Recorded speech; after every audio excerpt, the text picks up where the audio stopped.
kita kena selalu pesan pada diri, jangan sebab jantina kita rasa kita tak mampu.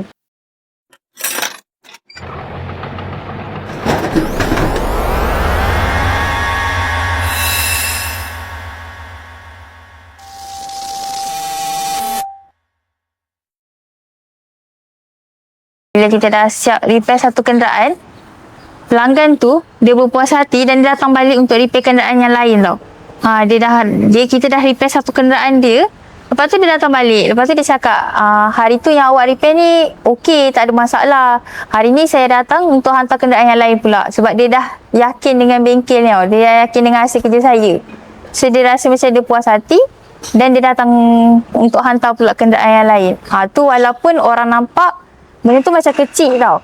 Tapi pada saya ni macam satu kepuasan untuk diri sendiri. Saya percaya bahawa setiap kejayaan ni tak boleh diukur melalui jantina pun. Yang penting kita kena usaha, kita kena yakin pada diri sendiri yang kita boleh buat benda ni.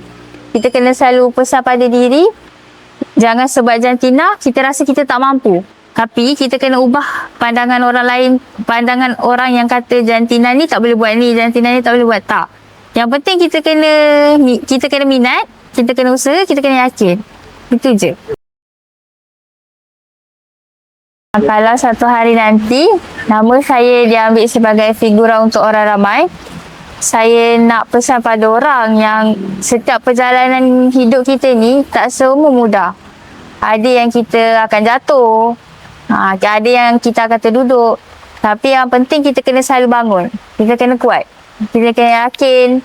Sebab kalau kita tak lalui proses jatuh tu, kita tak akan tahu macam mana kita nak melalui satu benda. So saya nak semua kena yakin lah dengan diri sendiri.